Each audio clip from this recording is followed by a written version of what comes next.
Le recul de la CGT, les progrès de la CGC et de la CFTC, la forte percée du syndicat national de la petite et moyenne industrie, telles sont les leçons des élections prud'homales. Le commentaire de Pierre Mauroy après le remaniement d'hier soir, mon gouvernement est en ligne pour 1 an, nous ferons les comptes fin 83. Les prêts personnels, c'est-à-dire tout sauf le logement, plus difficile à obtenir l'année prochaine. Enfin, trêve chez les Verts à Saint-Étienne, un nouveau président, Paul Brécy. Mesdames, Messieurs, bonsoir. On épluche ce soir encore dans les états-majors syndicaux et politiques le détail du résultat des élections prud'homales d'hier. Il est difficile pour le gouvernement d'y voir des motifs de satisfaction. Le principal syndicat qu'il soutient depuis le 10 mai 81 est en net recul. Il s'agit bien sûr de la CGT. Quant à la CFDT, elle n'avance que légèrement. En revanche, la CGC et la CFTC, qui ne ménagent pas leurs critiques depuis plusieurs mois, sont en gros progrès. Très léger progrès également de Force ouvrière. Et puis surtout, chez les employeurs, grosse percée du syndicat national des petites et moyennes industries, beaucoup plus virulent que le CNPF à l'égard du pouvoir. Tout cela en chiffres très précis avec Laurent Carenzo. Côté syndical, il y a un grand perdant, c'est la CGT, qui recule une nouvelle fois, cédant plus de 5 points en 3 ans. Un grand gagnant, la CGC, qui non seulement progresse dans son secteur privilégié, à savoir l'encadrement, en obtenant plus de 42% des voix, mais qui devient, toute catégorie confondue, le 4e syndicat français, devançant d'une courte tête la CFTC. Progression d'autant plus spectaculaire que la même CFTC a une nouvelle fois augmenté son score lors de ces élections. FO et la CFDT sont quant à elles d'une remarquable stabilité. Côté patronal, le SNPMI, les petits patrons contestataires, a fait mieux que gagner son pari, puisqu'il rave plus du tiers des voix dans la section industrie. Le CNPF, toujours puissant, sort cependant ébranlé de cette consultation. Inutile de vous dire que la CGT est déçue, mais attention, dit Henri Krasuki, ces résultats doivent être ressentis comme un avertissement pour les milieux dirigeants de la majorité gouvernementale. Satisfaction à la CFDT et à Force ouvrière, et encore plus, bien sûr, à la CFTC et à la CGC, nous l'avons constaté dans l'antenne de midi. Quant aux réactions politiques, eh bien, elles sont faciles à répercuter ce soir, elles sont calquées sur la sensibilité de chacun. Satisfaction donc dans l'opposition, déception dans la majorité, même si l'on refuse à y voir un test politique de ce côté-là de l'échiquier. Pierre-Marie Cavine. Oui, c'est vrai, les prud'hommes, ce ne sont pas des hommes politiques, ce sont des juges chargés de débrouiller les conflits du travail. Mais ils portent une étiquette. Et presque toutes les étiquettes syndicales ou patronales portent avec elle une part de signification politique. Par exemple, on sait bien que l'étiquette CFDT véhicule tout un courant d'idées très proche de la majorité socialiste. On sait bien qu'il ne faut pas trop chercher de militants de gauche chez les petits patrons de M. Gérard Deuil. On sait bien les liens de la CGT avec le Parti communiste. On sait bien aussi que Force ouvrière est un syndicat apolitique, mais qu'il n'y a pas beaucoup de sympathisants de ce même Parti communiste à Force ouvrière, etc., etc. Et c'est cela aussi les étiquettes sur lesquelles les prud'hommes ont été élus hier. Ensuite, qui a voté hier? 14 millions de personnes, autrement dit, à l'exception des fonctionnaires et des retraités qui ne votent pas au prud'homme. Donc à cette exception près, c'est le gros bataillon du corps électoral français, vous et moi.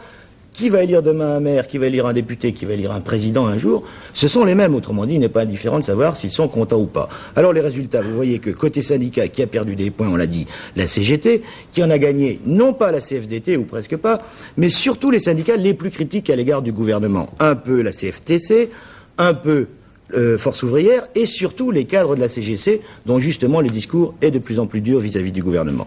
Côté patronal, un peu le même scénario. Ce n'est pas le puissant CNPF qui négocie beaucoup, qui s'oppose le plus violemment au gouvernement, ce sont les mêmes petits patrons du SNPMI. Et hier, le SNPMI a pris 14 points au CNPF. Autrement dit, en général, qui a le plus gagné? Ce sont ceux qui sont ou qui se disent les plus mécontents du gouvernement. Et le gouvernement sait bien, même s'il ne le dit pour l'instant pas encore, que ce qui est important, c'est de savoir si ces mécontents des prud'homales seront demain aussi des mécontents aux municipales.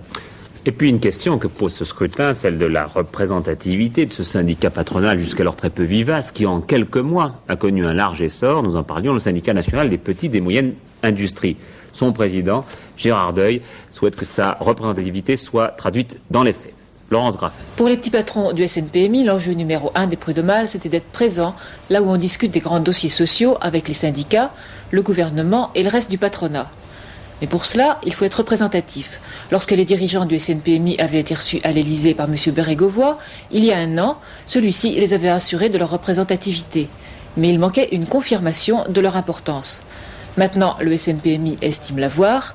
Voilà ses intentions. D'abord, mettre l'accent sur la nécessité de notre représentativité, et il faudra qu'elle soit acceptée à la fois par les organisations syndicales ouvrières et patronales, mais également par le gouvernement, et la balle est dans son camp, à lui de jouer. En tout cas, en ce qui nous concerne, nous ne manquerons aucune occasion pour rappeler au gouvernement qu'après tout, nous ne sommes pas des parias, et que si notre représentativité existe au niveau, si vous voulez, des textes, elle doit être maintenant traduite dans les faits. La confirmation de la représentativité du SNPMI, ce serait de pouvoir aller dans une grande commission où les syndicats, le gouvernement et le patronat discutent des salaires et notamment du SMIC, la commission des conventions collectives. Seulement, il n'y a pas de règle disant que l'organisation patronale peut y participer. C'est le ministre du Travail qui envoie les convocations.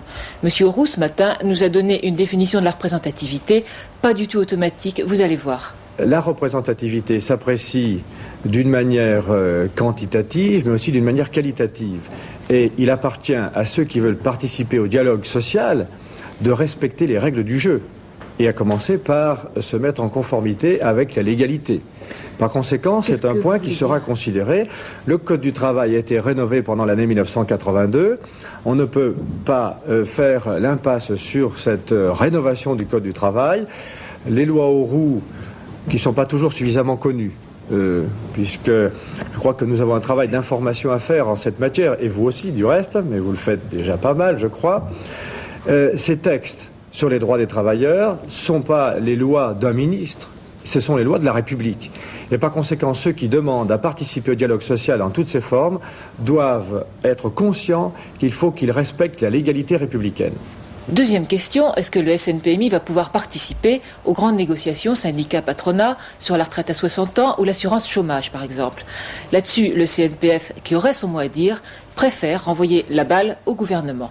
C'est un problème qui n'est pas de notre responsabilité, c'est celui de la représentativité décidée par les pouvoirs publics. On le voit, l'arrivée des petits patrons du SNPMI dans les grandes discussions sociales n'est pas chose faite. En tout cas, si elle se réalise, elle risque de provoquer pas mal d'explosions dans une machine qui tourne depuis longtemps. Les suites du léger remaniement ministériel d'hier soir, les Verts, les écologistes ne sont pas contents, ils aimaient bien Jean-Pierre Cotte. Puis un hommage remarqué de Michel Rocard à son ami qui a quitté le gouvernement. C'est grâce à lui, a-t-il dit, qu'un souffle nouveau anime désormais la politique de coopération, là où elle était encore trop marquée par l'héritage colonial.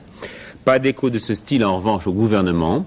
Le départ de Jean-Pierre Cotte n'a pas été commenté et Lionel Jospin, le premier secrétaire du PS, n'y voit pas la traduction d'une ligne de partage entre idéaliste et réaliste. C'est un changement d'homme sans plus, a-t-il dit sur Europe 1 ce matin. Quant au Premier ministre, il a estimé que son gouvernement était ainsi désormais en ligne pour un an. Il l'a dit dans l'avion Paris-La Réunion. Et Pierre-Alain était là. 15 heures de vol pour arriver à La Réunion et y trouver un accueil chaleureux et coloré de la part de la population, très républicain et courtois de la part des élus de l'opposition. Ce long voyage, c'est plus qu'il n'en fallait à Pierre Mauroy pour évoquer en quelques petites phrases le départ de Jean-Pierre Cotte. Aux journalistes qui l'accompagnent, le Premier ministre a fait ce commentaire. « Je regrette son départ, il devait être fatigué par certaines frictions. Jean-Pierre Cotte n'a pas compris l'importance que nous donnions à l'ambassade de Madrid. Ça n'aurait été qu'un passage qui lui aurait sans doute permis de revenir, mais il a fait son choix. » Et à propos de durée, Pierre Mauroy nous a répondu « J'ai eu l'état de grâce pendant un an, maintenant c'est l'état de rigueur, ça marchera comme ça avec la même équipe jusqu'à fin 83. » C'est donc le délai qu'il s'est donné pour réussir et expliquer sa politique. Et s'il est ce soir à Saint-Denis de la Réunion, c'est encore pour expliquer ici le projet de loi sur les dom-toms. Dès son arrivée, Pierre Mauroy a tenu à rassurer. La nation française est le fruit d'une longue histoire. Vous en êtes l'un des maillons. Et le gouvernement a le souci de respecter les spécificités culturelles. En métropole, bien sûr, et à plus forte raison outre-mer. C'est pourquoi nous voulons vous donner plus de possibilités pour gérer vous-même votre avenir.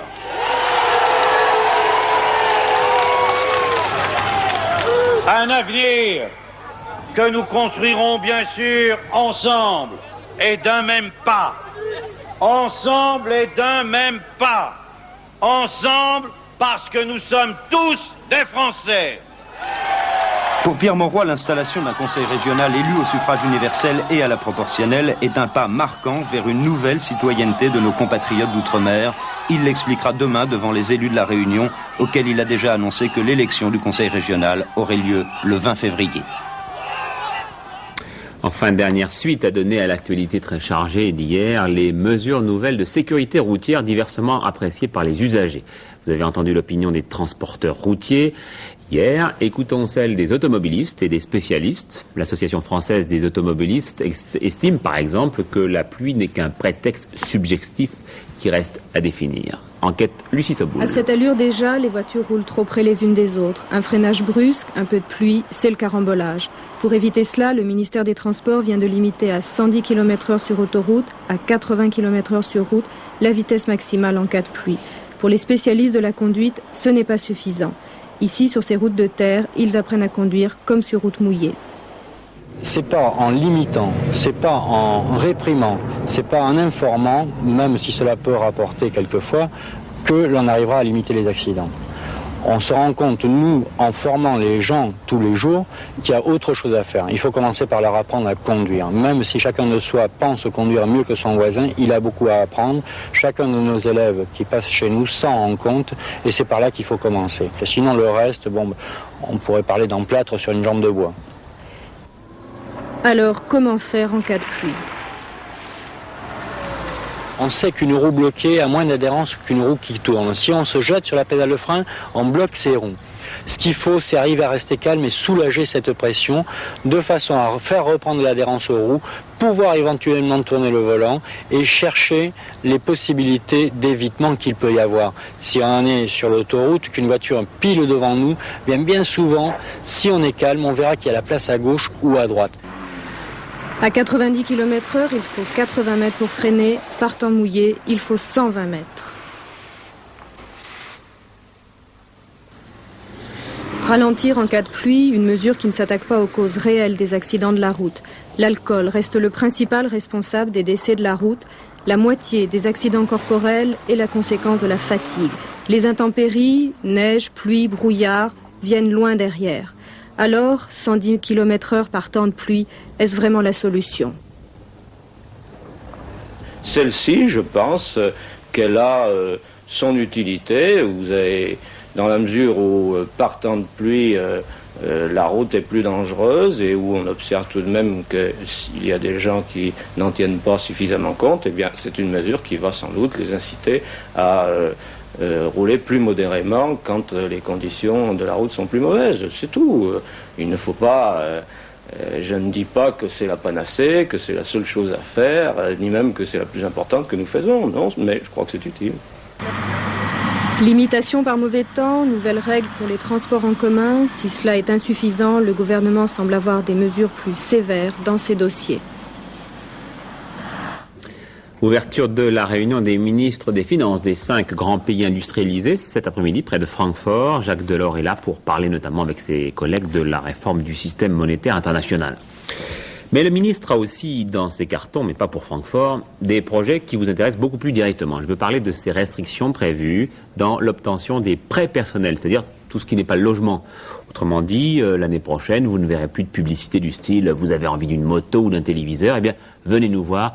Nous nous occuperons du reste, Philippe Sassier. Oui, en effet, ces prêts personnels sont ceux qui sont accordés, comme on dit, à la tête du client, à ceux qui ont un crédit ouvert depuis un compte ouvert depuis longtemps et qui, il faut bien le dire, qui ont des fins de mois pas trop difficiles. Leur montant en général oscille entre 5 000 et 30 000 francs avec une moyenne de 20 000 francs et ils servent effectivement soit à refaire une cuisine, une salle de bain ou bien acheter une moto ou bien encore un réfrigérateur. Ils sont intéressants parce que leur taux est inférieur de 25% au taux que pratiquent les établissements spécialisés dans le crédit à la consommation. Mais le ministre des Finances veut ralentir la progression de ces prêts personnels parce qu'il veut que les banques puissent consacrer plus d'argent aux industriels. Bref, l'investissement des industries prend le pas sur la consommation des ménages. Pour le moment, les conditions de ce freinage n'ont pas encore été arrêtées. Ou bien on va limiter le montant de chaque prêt, ou bien on va plafonner l'enveloppe que chaque banque peut distribuer chaque année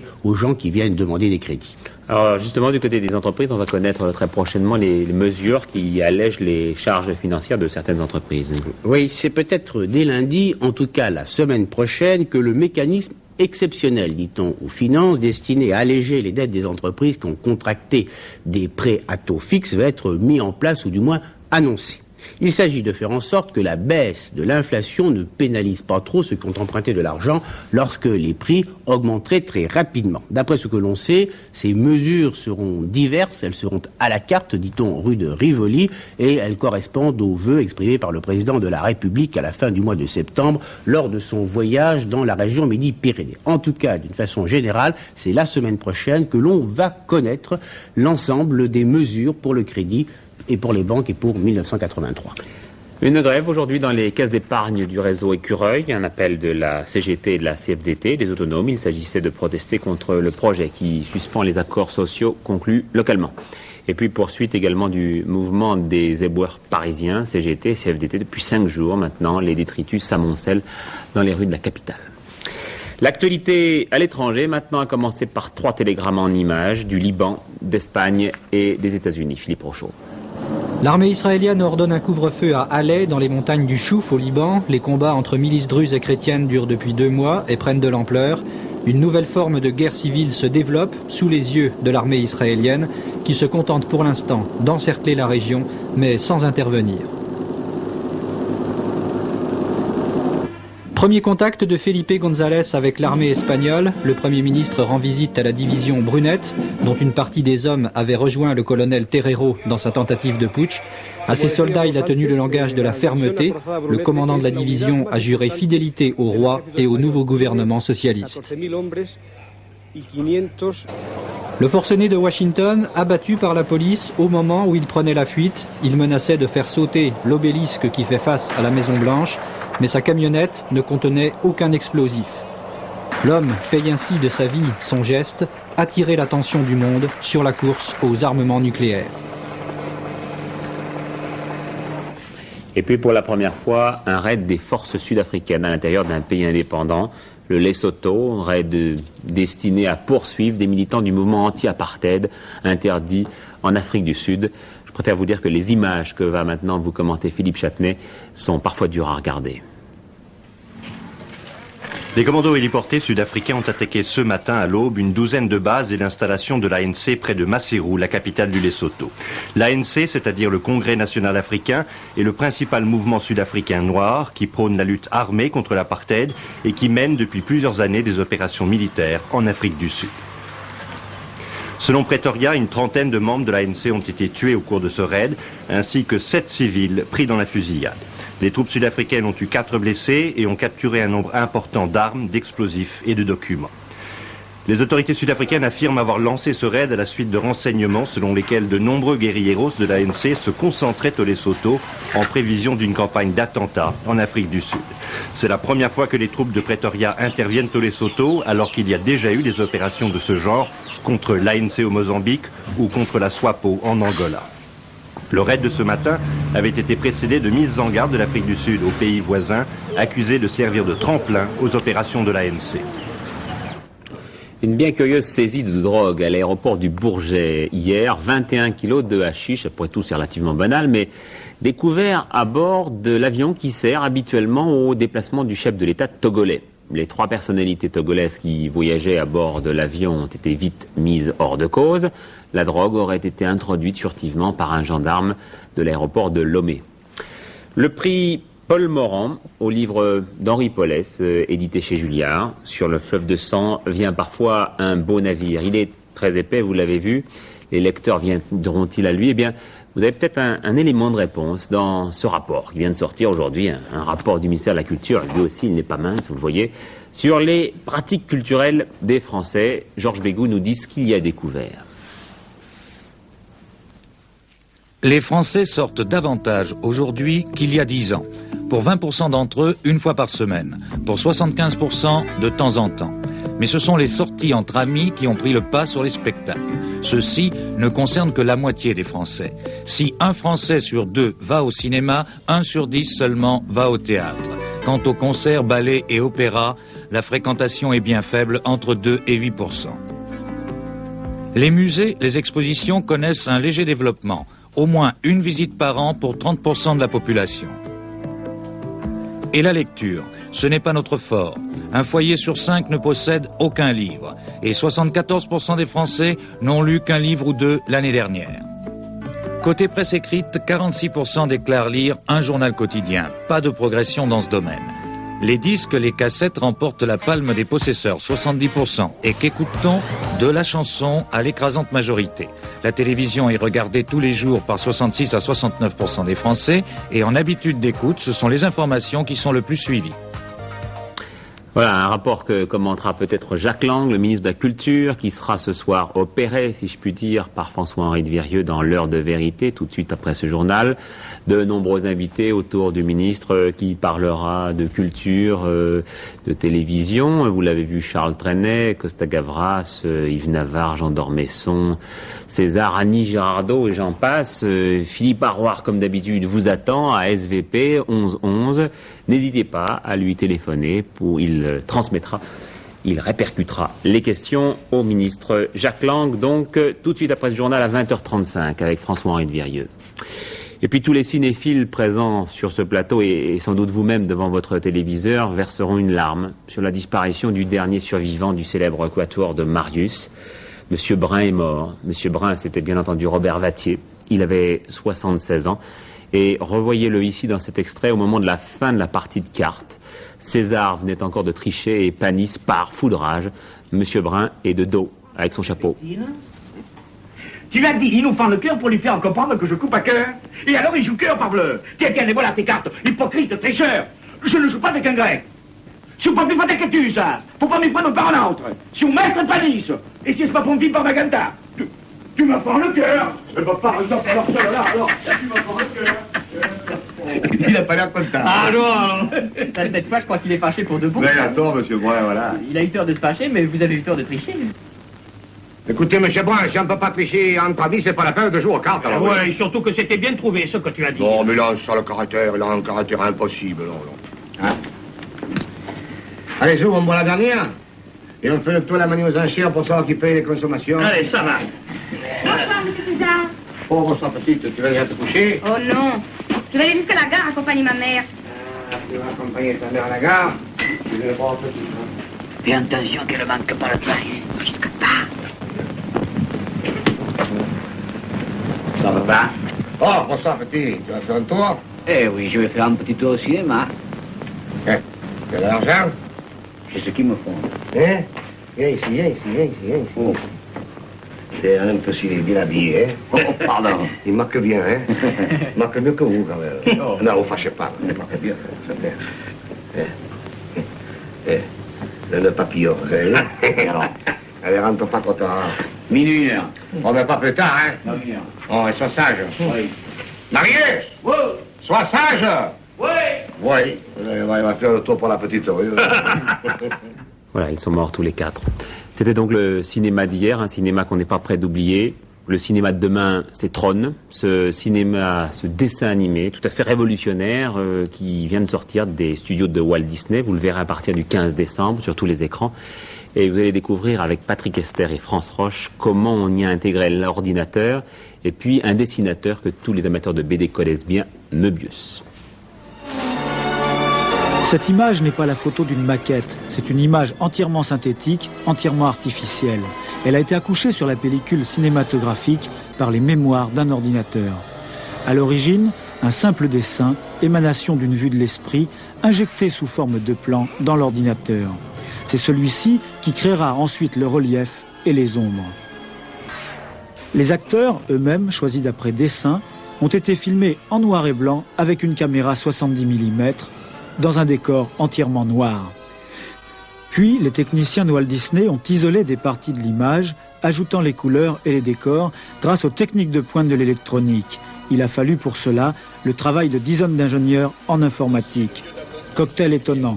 Tron, héros du film, se promène dans les circuits électroniques d'un jeu vidéo, d'un ordinateur, une sorte d'hommage à celui qui lui a donné la vie.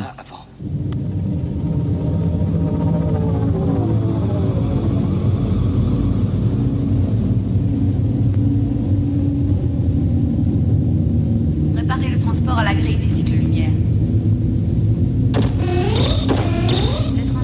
L'auteur de ces costumes et de ces engins, Jean Giraud, alias Moebius, habite une ferme à côté de Romorantin, autant dire à des années-lumière de Tron. Et oui, les studios Walt Disney, pourtant riches de dizaines de dessinateurs, ont fait appel à un Français. La chose en soi est un événement. J'ai été accueilli comme une espèce de vedette exotique, c'était vraiment sympa, vraiment rigolo. D'autre part, le contact proprement dit avec les studios Disney, c'est une énorme entreprise, c'est quelque chose de complètement dément. Et moi j'étais vraiment là comme... Vous étiez invité sur un strapontin ou bien vraiment vedette? Ah non, j'étais pas vedette quand on travaille là-bas. J'étais vedette dans la mesure où j'étais très bien accueilli, j'étais bien payé, j'avais une voiture, j'avais un appartement, même une villa, etc. C'était un truc de rêve. Pour 2 mois, j'ai vraiment vécu le rêve de la midinette à Hollywood. Mais sur le plan du travail, alors là, il n'y a pas de vedette, il y a un travail d'équipe super efficace. Un travail efficace, un ordinateur de choc, le résultat, un film qui démontre à lui seul l'avenir du dessin animé électronique. Qui pourrait encore en douter après ces images? Broyez ces types contre vos murs à réaction. Bien reçu, chef bleu. Bien reçu, chef bleu. Dehors 1, à hors 2 et à hors 3. Déployez-vous, prenez un barrage.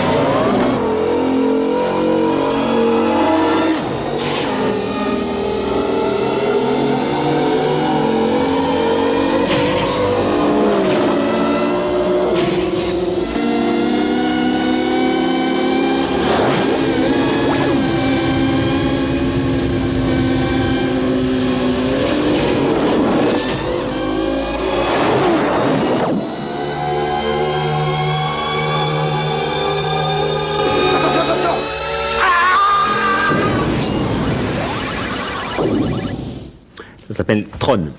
Le quartet du jour à Vincennes, il fallait jouer le 7, l'As, le 16 et le 11, et qui vous rapporte dans l'ordre 7298 francs 50 et dans un ordre différent 367 francs 50.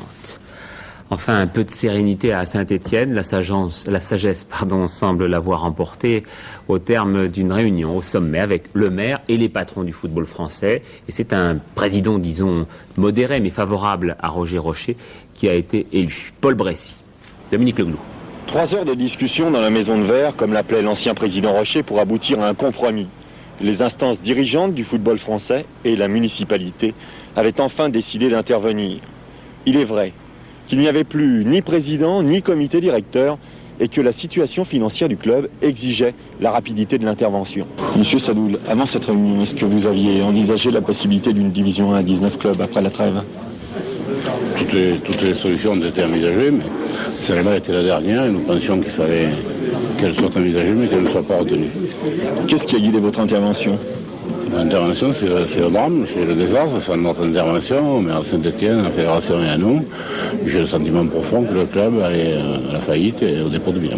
Et pourquoi n'êtes-vous pas intervenu plus tôt? C'est le reproche qu'on vous fait en général. Oh, c'est facile de faire le reproche, parce que c'était pas le moment. Et que j'étais venu avant, je me suis retrouvé dans le combat, dans la bataille, sans effet, alors qu'aujourd'hui, je sentais que c'était le moment d'intervenir et que monsieur le maire est intervenu pour ça. Le football français a un représentant maintenant au comité de direction de Saint-Étienne. Quel sera le rôle de ce représentant? De mettre tout clair, de faire une audit, de savoir où nous en sommes au point de vue comptabilité. Personne ne sait rien, tout le monde parle, on ne sait pas où on en est. Et puis essayer d'amoindrir, d'alléger la masse salariale qui est insupportable. Donc prendre des mesures en ce sens, c'est-à-dire licencier des joueurs? Ça, c'est vous qui le dites, c'est le comité de direction, sous la présidence de M. Bressy, et lui ce matin qui prendra les dispositions indispensables. Et s'il ne les prenait pas, nous interviendrons à nouveau. Messieurs Sastre et Sadoul s'étaient eux-mêmes déplacés non pour se mettre à table, comme pourraient le laisser croire ces images, mais pour enfin donner une tête à ce club. Élu président à la majorité, M.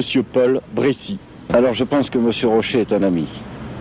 Et j'étais dans sa liste uniquement pour défendre son honneur. Je n'ai pas approuvé tout ce qu'il a fait, il le sait. mais j'ai beaucoup de respect pour lui et c'était quand même un grand président. Parce qu'on ne connaît pas la situation financière dont tout le monde parle, et moi je ne connais ni le A ni le B de cette situation, mais on va la connaître rapidement, parce que je pense que dès demain, il faudra mettre quelqu'un sur le coup pour étudier et faire cet audit, pour savoir où on en est sur le plan financier, et peut-être qu'alors on pourra faire des propositions et faire des supputations sur l'avenir.